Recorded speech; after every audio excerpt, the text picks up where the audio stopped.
Olá, aqui nós estamos no nosso primeiro podcast. Esse primeiro episódio nós temos como tema o medo da morte. Estamos aqui com o César Garcia, né, professor César, aposentado da veterinária da UFO, espírita há quantos anos, César? 30 e poucos anos. 30 e poucos, né? Foi apresentado há um tempo e, evidentemente, há 30 e poucos anos.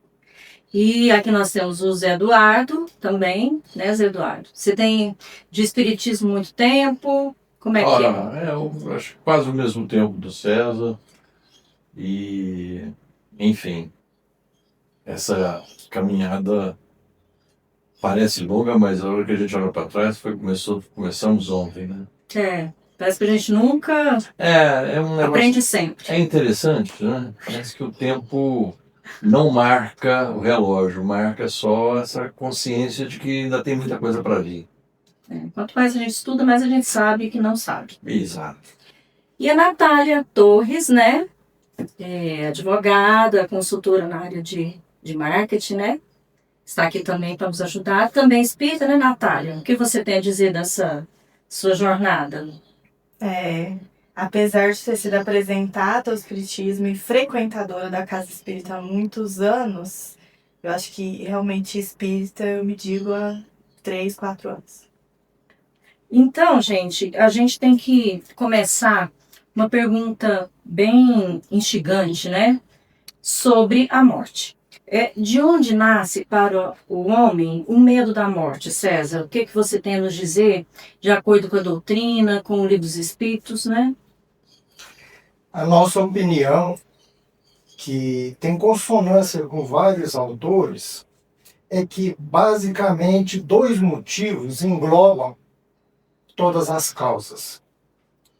Eu diria, por exemplo, que o primeiro deles seria falta de conhecimento.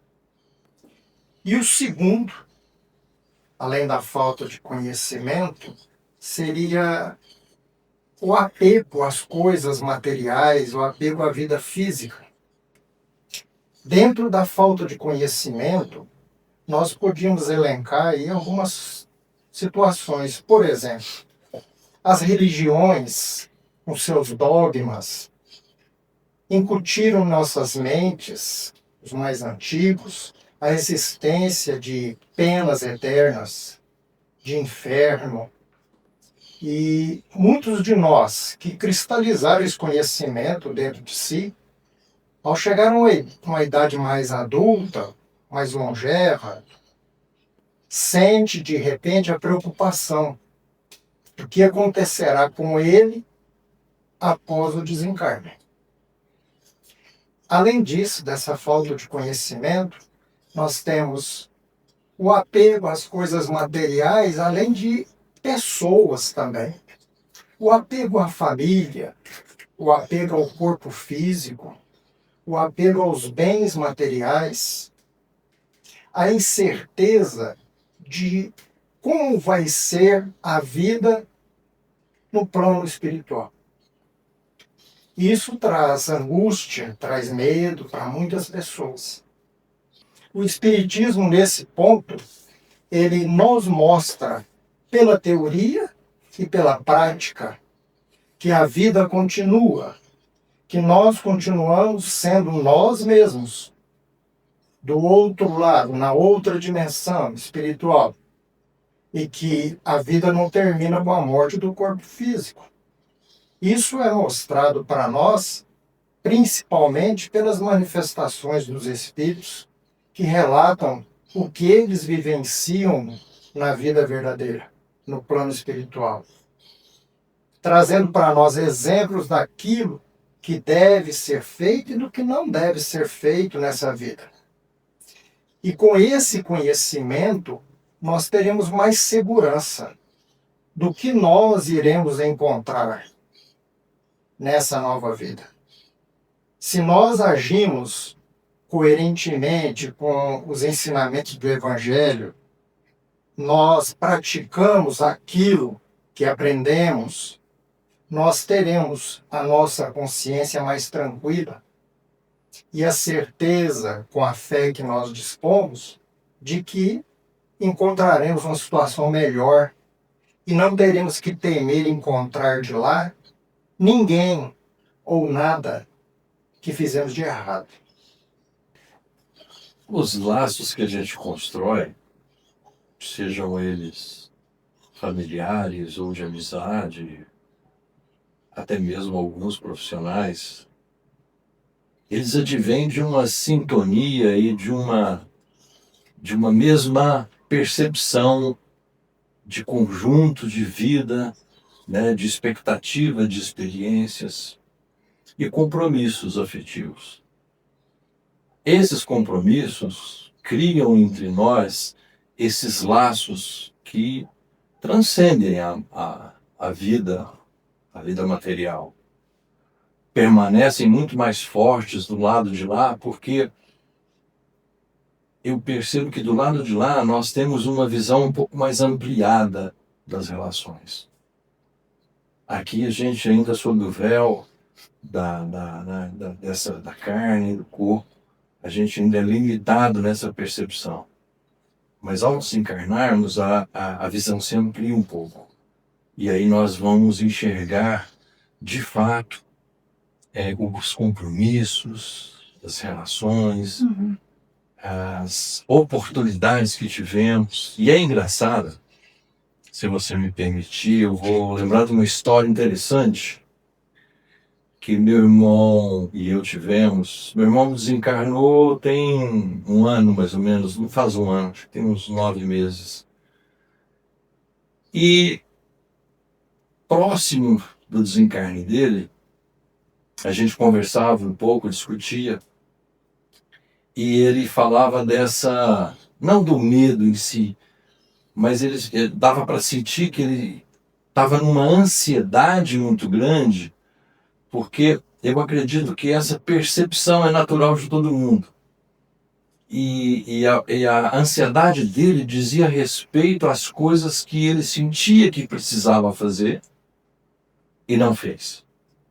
Então ele questionava muito para mim, ele falava assim, nossa, a gente precisa se ver mais. Você precisa vir mais, porque ele morava em Uberaba. Você precisa vir mais em Uberaba, eu preciso ir mais lá na sua casa. A gente às vezes perde muito tempo. E eu não estou dizendo que esse é um medo do que vai acontecer, mas é uma percepção que nós vamos tendo, como o César falou, dessa proximidade, né, da visão da finitude que a vida tem, que aos 15, 16 a gente acha que é imortal. Eu com 18 anos eu achava que eu era imortal. Eu tinha moto, eu subia em cima da moto, eu era maluco em cima da moto. Eu era o super-homem, eu não ia morrer nunca, né?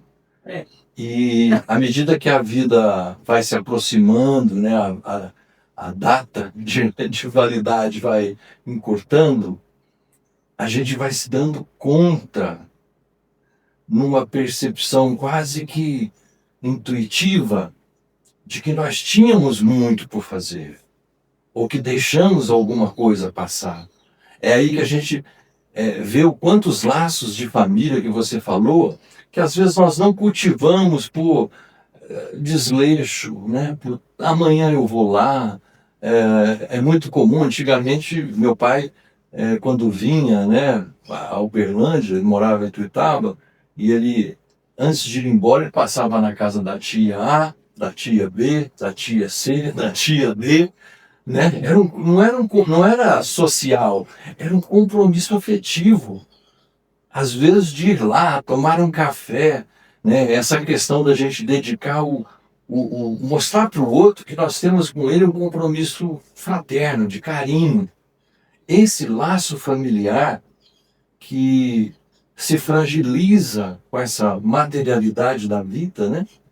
Com esse tempo corrido, com as demandas que a gente vai criando ao longo do tempo, muitas delas fúteis, vai nos transformando e nos distanciando dos nossos compromissos afetivos. E só do lado de lá a gente às vezes, infelizmente, se dá conta disso. Então, Kelly, eu acho que eles se mantêm. E mais, a gente os fortalece do lado de lá, atuando junto dos que ficaram. E do lado de cá, mesmo com a dor de quem partiu, de quem ficou, ainda há uma relação muito profunda, que vai, obviamente, com o tempo se reduzindo, mas fica aquele sentimento de amor profundo, porque a gente não sabe quanto tempo e quantas vidas isso foi construído, né? Se você não pudesse usar nem a sua família, nem o seu trabalho, nem, assim, suas relações, como você se definiria? Então, quem é você, Kelly, sem usar sua profissão, sem usar seu marido ou seus filhos? Quem é a Kelly? Aí a gente teria que entrar na essência de cada um, né? Então, quando você perde a sua profissão, perde a sua família, quem é você? Então, eu acho que o medo da morte vai para aí. Como que você vai se definir sem essas coisas daqui? Mais uma vez, o Espiritismo entra como desvendador desses tabus, porque ele nos explica que nós somos criados por Deus como espíritos. Não somos criados pais, mães, irmãos, filhos. Nós somos indivíduos, né? E assim agindo, nós atraímos para junto de nós, por afinidade, amigos, espíritos, que se afinizam com o nosso modo de vida, com o nosso modo de pensar.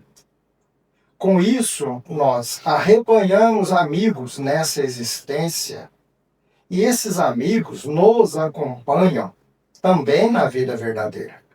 Muitos deles, quando nós vamos reencarnar, se dispõem a nos acompanhar, e aí aparecem nessa existência como nossos pais, nossas mães, nossos irmãos, nossos entes queridos, da própria família, vieram junto para nos ajudar a vencer as dificuldades dessa vida terrena.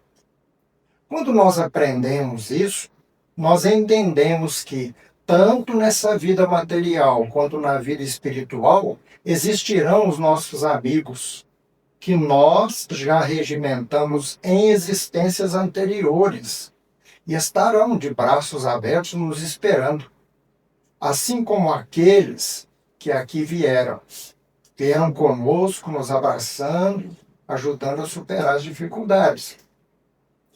Imaginemos essa vida como uma prisão, esse mundo material como sendo hospital, escola, prisão, é a terra, esse mundo de provas e expiações.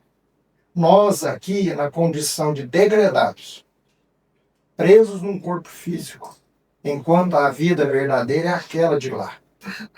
Quando nós vemos alguém partir dessa vida, é o mesmo que nós víssemos um companheiro de cela ganhando a liberdade. Ou então um amigo muito sincero que precisa partir para um lugar distante, em outro país. Nós vamos ficar tristes porque ele foi em busca de uma oportunidade melhor? Ou então, como companheiro que teve a liberdade? Então nós devemos ficar alegres porque ele retorna para a vida verdadeira. E nós esperarmos confiantes, com fé em Deus, a hora de também ganharmos a nossa liberdade. Você chegou num ponto interessante, que é sobre a fé. Porque o próprio Espiritismo, a gente compreende que a fé ela deve ser bem raciocinada, né? E nesse momento aí do medo, da gente começar a desvendar esse caminho, a gente precisa ter fé, confiança nesse futuro, né? Confiança na espiritualidade, confiança nessa vida maior que nos espera, né? E o que você acha que o Espiritismo, Zé, pode somar com isso daí para as pessoas que ainda não contornaram esse medo? O medo, que eu acredito, como César já falou, ele pode estar atrelado a medo de sentir dor, medo de passar por algum acidente, medo de ficar numa cama, num monte de medo, né? Porque, na verdade, se nós confiamos que nós somos, como ela falou, seres essenciais, nós sabemos que a nossa essência vai estar em algum lugar. Mas nós temos medo de onde nós possamos estar, né? ou como nós vamos estar nesse lugar. Então, como você acha que o Espiritismo caminha para colaborar? A gente tem muitas obras, né, que nos dão claridade sobre as questões do momento da morte. E, obviamente, que todos nós estamos vinculados a questões de resgates, né, de provas, e muitas delas talvez até um pouco difíceis de reconhecemos que são difíceis. Eu recentemente estava conversando com uma pessoa já da terceira idade e que cuida de um lar de idoso, um abrigo de idoso, e também espírita. E ele falava o seguinte: olha, num planeta de provas, é uma visão interessante, num planeta de provas e expiações, a velhice está muito ligada a uma prova difícil, a uma expiação difícil, porque o final é sempre difícil, é sempre cheio de problemas, além da solidão, além da dificuldade, tem às vezes doenças, tem problemas, tem dificuldade financeira, tem atendimento médico, enfim. Muitas vezes as pessoas precisam recorrer com frequência a hospitais, né, ficar às vezes internado. E tudo isso traz uma dinâmica um pouco mais complexa do medo, né? Esse medo da dor, do sofrimento. Mas ele falava uma coisa importante das conversas, das rodas de discussão entre os idosos do lar, que o maior medo era o medo da solidão, né? O medo do abandono, né? Do estar só consigo mesmo. E aí entra um negócio interessante, né? Que é essa obrigatoriedade de convivermos com as nossas consciências, com as nossas lembranças. Porque nesse momento, o único companheiro fiel que nós vamos ter é a própria consciência. Por isso que eu achei muito interessante a dinâmica do estudo lá, porque eles tem um grupo de estudo interessante, que é a construção desse momento feliz da morte, digamos assim, da partida.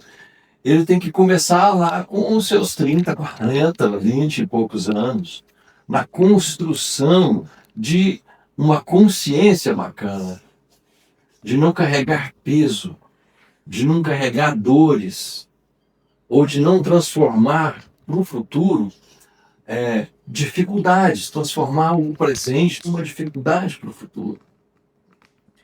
Então eu penso que o Espiritismo hoje, se nós nos dedicarmos um pouco a esse estudo, né? Principalmente tem algumas obras do Divaldo que falam muito disso, que trata de viver bem hoje.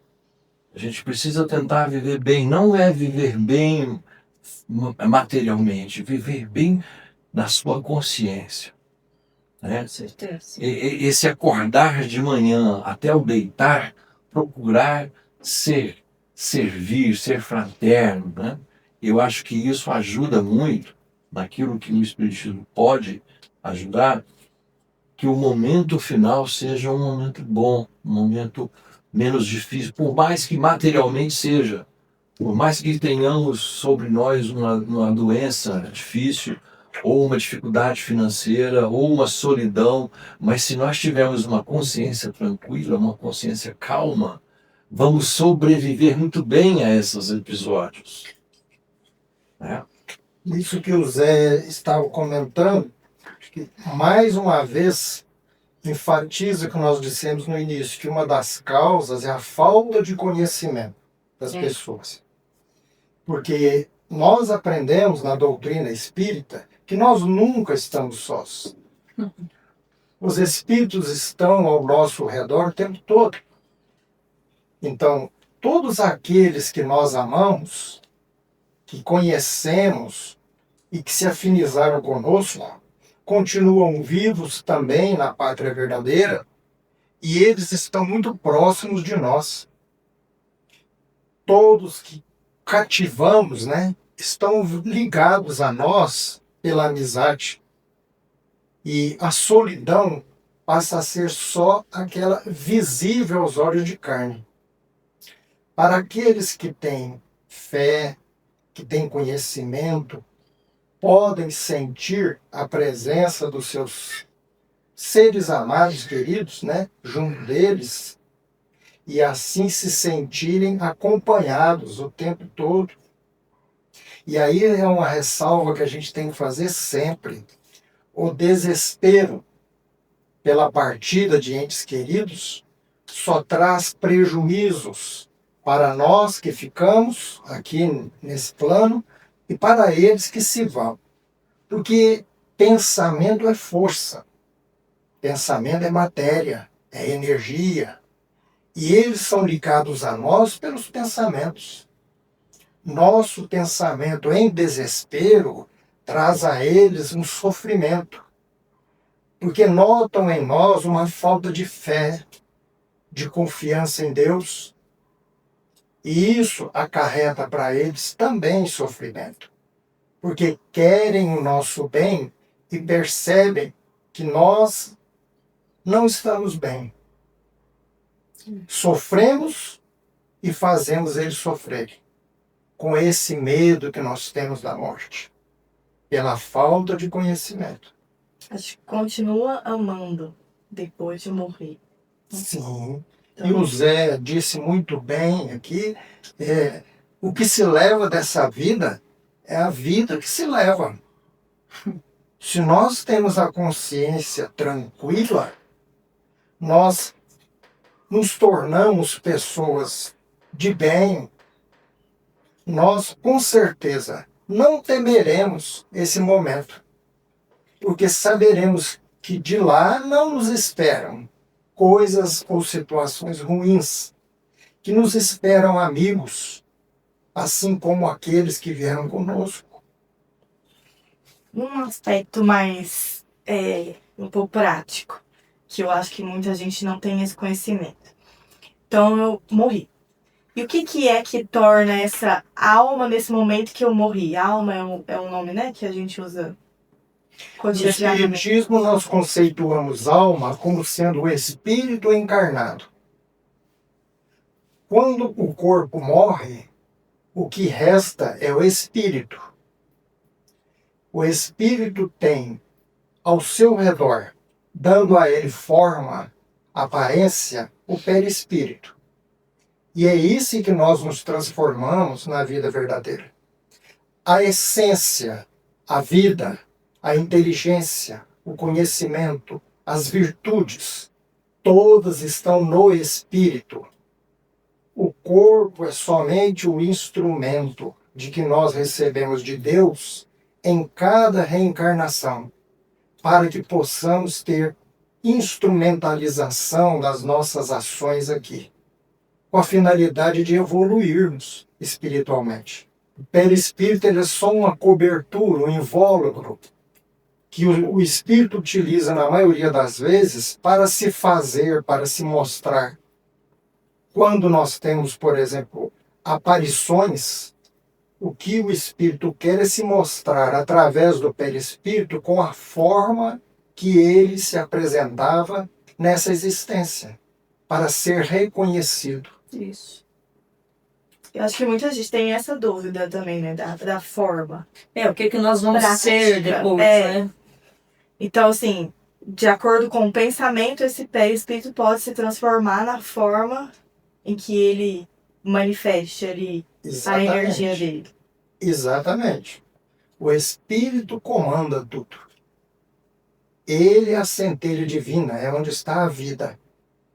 E com ele são acompanhados todos os conhecimentos que ele acumulou durante as várias existências. Todas as virtudes que ele conquistou. E também os defeitos, os vícios, os erros que ainda restam nele. Não muda nada. O que muda é só o tipo de vida que nós vamos levar. Lá não tem a matéria como nós conhecemos. A matéria lá é quintessenciada. Então nós, muitas vezes, aqui nessa vida, abusamos de vícios. Vamos supor, exemplificar, o fumo, a bebida, a droga, a comida em excesso, o sexo em excesso. Então, uma pessoa que fuma muito e talvez até desencarnou por essa condição, ela vai levar isso para lá? Infelizmente, sim. Sim. Todos os vícios que nós não conseguimos expurgar nessa vida continuam conosco na vida de lá. O espírito, assim, sente necessidade de comer, se comia muito, de continuar fumando, bebendo, usando droga, fazendo sexo. Mas isso não tem de lá. E aí? E isso não tem de lá. E aí o que ele faz? Ele virá para perto daqueles que têm essa condição, para tentar satisfazer os seus instintos. Vai estar nos bares, nas boates, nos prostíbulos, nas cozinhas. E aí já é outro podcast, quase inteiro. E aí, É outra. mas está muito ligado, né, ao medo da morte, porque muitos de nós, a nossa consciência está nos cobrando. Você está fazendo isso de errado, sabe que é errado. E aí a gente pensa, ixi, e se eu agora desencarnasse nesse momento, como é que eu estaria do lado de lá? O que eu fiz na minha vida, né, que eu vou levar para lá ou não vou levar para lá. Exato. E isso eu acho que é uma construção espiritual, né? Porque a partir dali, pelo menos a gente sabe que as pessoas tentam seguir um caminho do bem, seguir alguma coisa, enxergar que estão fazendo alguma coisa, né, fora do correto. Então, eu acho que as religiões elas tendem a fazer-nos enxergar todas as religiões. Agora, diferencialmente, o Espiritismo, ele nos explica outras coisas, a lei da ação e reação. Porque a partir daí, nós vamos saber que tudo que nós fizermos, tudo, nada para Deus é escondido, né? Porque Nem os pensamentos, né? Nem os pensamentos, muito menos. E se você me permite, um outro ponto que o Zé chegou a abordar também superficialmente, que ele pode exemplificar melhor também, é o medo da dor que as pessoas têm no momento da morte. E Kardec, lá no Livro dos Espíritos, na questão, se não me engano, 149, se eu não estou enganado, e ele perguntou aos espíritos se no momento da morte nós sentimos dor. E os espíritos dizem que não, que o desencarne não provoca dor alguma. Nós aprendemos que através dos nossos centros de força, nossos chakras, nós somos desligados nesse momento por espíritos benfeitores encarregados desse trabalho. E temos todos, né? E todos nós vamos ter direito aos espíritos que fazem sim, a serviço. misericórdia de Deus é para Isso. todos. Para o certo, para o errado, para o rico, para o Isso. pobre, para o ruim, para o bom. Todos nós somos desligados do senso de força por uma equipe espiritual. E isso não traz dor alguma. E a dor que precede esse momento, muitas vezes para aquele que está no hospital, moribundo, Kardec recebeu dos espíritos a seguinte resposta: essa dor para o espírito é um alívio, porque é um prenúncio da liberdade que está chegando. E o espírito, depois de desencarnado, ele vai sentir dor? O espírito vai ter dor de consciência. Ele vai sofrer por aquilo que ele deixou de fazer de bom ou por aquilo que ele fez de errado. Porque ele vai agora, desligado do corpo físico, ter lembrança dos compromissos que ele assumiu antes de reencarnar. E percebe, frustrado, que falhou, que não cumpriu aquilo que ele havia programado e que necessitará de nova reencarnação que protelou as dívidas que ele se dispunha a pagar. Esse é o sofrimento que o espírito experimenta de lá. Além daqueles que nós já comentamos, né? Dos vícios que ele ainda carrega com ele e que vai fazer com que ele sinta muita falta, a abstinência de muitas dessas substâncias. O que sabemos é fruto de anos e anos da misericórdia de Cristo, que nos trouxe tantas informações através de tantas pessoas,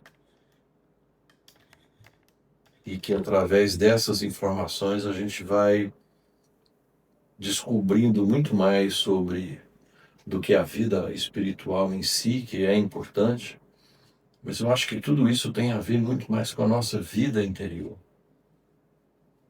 Tudo que a gente sabe, tudo que a gente percebe, tende a nos esclarecer muito mais sobre o que nós temos de dentro, daquilo que a gente precisa fazer para se mover para momentos melhores, dias melhores, relações melhores, fins, se é que se pode chamar esse capítulo, né? Chamamos assim de um grande livro da vida que não tem fim, mas cujos capítulos a gente vai escrevendo ao longo de várias vidas. E cada capítulo deixa escrito de uma forma indelével, que não se apaga nunca, mas se acumula em termos de conhecimento, erros e acertos, né? Alegrias e tristezas vão formando esse conjunto de que somos feitos.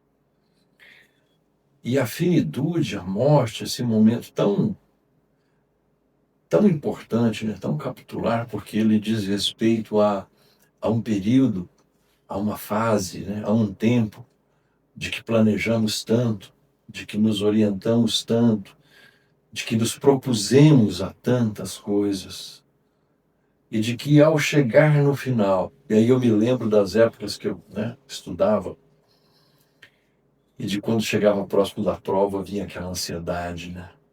Eu falava, gente, como eu devia ter parado para estudar um pouco. Eu fiquei naquela festinha até de madrugada.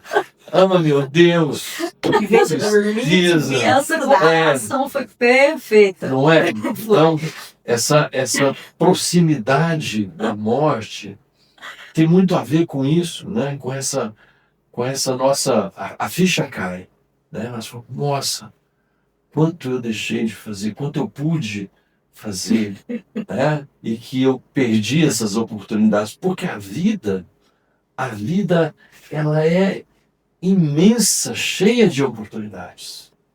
Desde quando nós acordamos, né?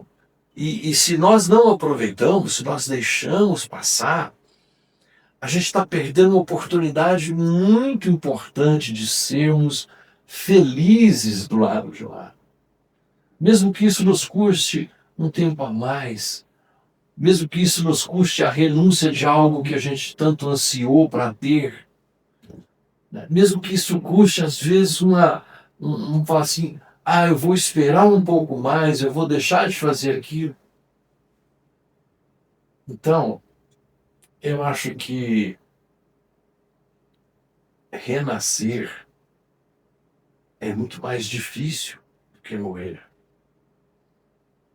Além de levar muito mais tempo, deve ser muito mais cheio de apreensão e medo de falhar, de não conseguir. Né? Eu acho que as duas coisas, nascer e morrer, têm um peso muito importante. Porque morrer é um processo breve, mas renascer é um processo lento de equalizarmos aquela condição, aquela família, aquela situação nova. Estando já... Mais um tema aí. Bom tema. Então, Renascer. achei que a gente entrou em bons questionamentos, em boas coisas, e que eu tenho certeza que muitas pessoas têm muitas dúvidas, né, que vão ainda, de repente, poder serem sanadas em futuras conversas. E foi muito bom ter participado, né? Foi muito bom ter ouvido vocês, ter ouvido, de uma certa forma, a gente, em todos os momentos, aproveita e aprende. Nossa, Eu que agradeço. agradecemos muito. E você, Natália? Eu acho que o conhecimento traz duas coisas, traz responsabilidade, mas traz esse alívio do medo, porque quando você tem um conhecimento, você não precisa ficar com medo. Você sabe o que vai vir. Então você se prepara, igual a prova. Você sabe que você vai ter a prova, então vamos estudar. E vai tornar mais fácil lá na frente. Então, o medo, para quem tem, eu tenho medo de morrer. Então, se absorva o conhecimento, fortalece a sua fé, que esse medo vai ser.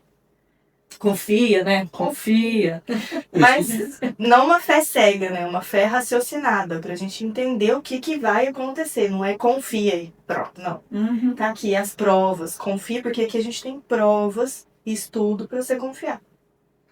Eu esqueci de citar, é uma curiosidade interessante. Quando meu pai me deu o primeiro livro dos Espíritos, é aquele que tinha zíper, fechava, as folhas bem fininhas, quase transparentes, Igual uma Bíblia. igual a Bíblia. Igual a Bíblia. Igual a Bíblia. E eu abri aquele livro, né? E me dei conta, por ser de perguntas e respostas, muito didático. Olhei no índice, o primeiro assunto que me interessou e me chamou a atenção, a morte. É? Você não tá aqui à toa também, não? Aí fui lá direto. Não, eu deveria ter o quê? Lá uns 12, 14 anos. E o primeiro item que eu fui ver foi exatamente esse. E a primeira coisa que eu li, né, do Espiritismo, que eu li mesmo didaticamente, foi aquela resposta que os Espíritos deram a Kardec, que me tranquilizou. E falou o seguinte: você é um espírito eterno. Porque a minha preocupação e o meu temor era do nada. Vou acabar em nada, vai tudo isso, eu vou desaparecer, vou sumir, né? E aquilo foi um bálsamo. Foi a primeira coisa que eu li e a primeira coisa que me atraiu, que me deixou assim convicto de que aquilo ali fazia todo sentido. Depois eu fui lendo mais coisas, né? É uma curiosidade que me interessou. Eu acho que nós poderíamos assim concluir, né, dizendo o seguinte: nós não somos desse mundo. Nós somos seres espirituais, vivendo uma experiência terrena. No momento da morte, enquanto aqui há tristeza, no plano espiritual há festa. Enquanto nós estamos lamentando aqui a partida de alguém que nós amamos, que sentiremos falta, lá na vida verdadeira, eles estão em festa pelo retorno de alguém que eles amam muito.